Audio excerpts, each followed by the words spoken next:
Hello, everybody. Hi. Can anybody guess what today's topic will be about? Yes, Jorge? I would assume by your outfit that you would be talking about the cosmos. Also, you have a book back there along with your setup. So I would assume that you would be talking about space also. Yes, thank you. Exactly that. So we're going to be talking more specifically about the universe. Everything around us the universe resides from all around us, from the oxygen we breathe in our air to the hydrogen in our water. But have you ever stopped to wonder how this all came to be? Today we'll be talking about how the universe began, according to the Big Bang Theory. First we'll discuss the creation of our universe, next we'll discuss the expansion of our universe, and then we'll dive into how Earth was created. This topic has fascinated me ever since I was a teenager, because believe it or not, I've read books like these, lectures, and forums to learn more about space, and it's my pleasure to inform you all about this topic today. And at any point, feel free to ask me any questions. I would like you all to look at the tip of your pinky, real quick. At one point, 14 billion years ago, the concentration of all the matter and energy in the universe was condensed to a volume smaller than the tip of your pinky. Dan Hooper, a scientist from Fermi National Accelerator Laboratory, stated in an article that the region is now that the region that is now our observable universe would have only been a fraction of a millimeter in diameter. This is sometimes referred to as the singularity. All of the objects around you, the people, our planet, came from this one single point so small that it's difficult to imagine the size of it. I would like to read a quote from James Gordon, author of an article from Scientific American. He states that the Big Bang model of the universe begins with a singularity, a point that appeared out of nothing and contained the precursors of everything in the universe, in a region so small that it has essentially no size at all. So what happened to the small point of matter and energy? It exploded, and it's referred to as the Big Bang. The Big Bang was the moment when 13.8 billion years ago, the universe began as a tiny, dense fireball and then exploded, which is a quote from the American Museum of Natural History. But what happened after this explosion? Expansion happened, which brings us to our second main point. But first, I would like to talk about an American astronomer named Edwin Hubble.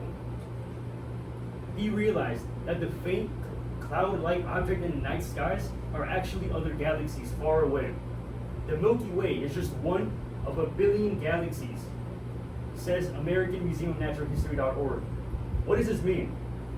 Well, when he was doing this observation, Hubble discovered that the galaxies are actually moving further away from each other. This was how he discovered that the universe has been constantly expanding ever since the Big Bang explosion 13.8 billion years ago. After the expansion, the universe was filled with gases like hydrogen and helium.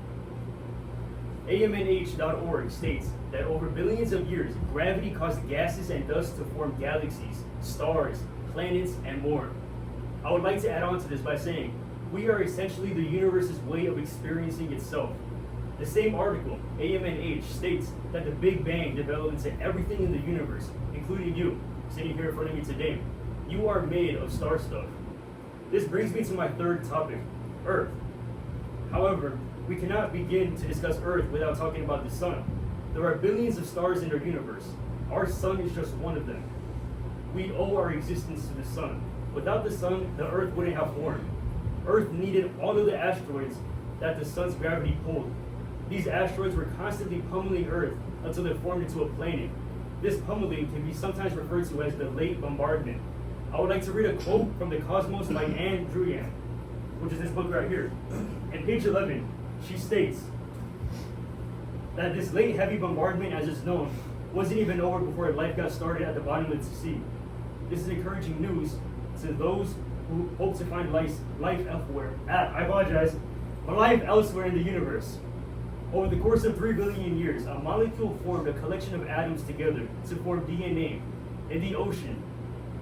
I'll be reading one last quote from this book that states, all of it was random, but some of these mutations led to some successful life forms, what we call evolution from natural selection. This is one of the reasons why we look for watering planets. It allowed the building blocks to create life. But remember, it all began with a single explosion called the Big Bang, according to the theory. Now, does anybody remember our 3 points that we discussed? We can try to go through it. Yes, Porter? You're fit. What about it? It's pertaining to the cosmos. Yes, thank you. But do you happen to remember any of the 3 points? Or at least one of them? Anything that you could remember to rejog your memory? Yes, Porter? Evolution.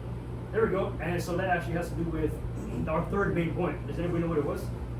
Yes, Martinez? That's okay. So our third main point was how Earth was created. Our second main point was about the expansion of the universe. Now, does anybody remember our first main point?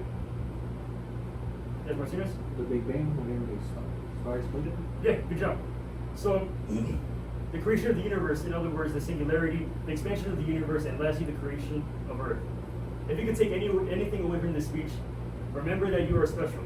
It took billions of years to create you, and you hold the option to do something great with the opportunity we were given called life.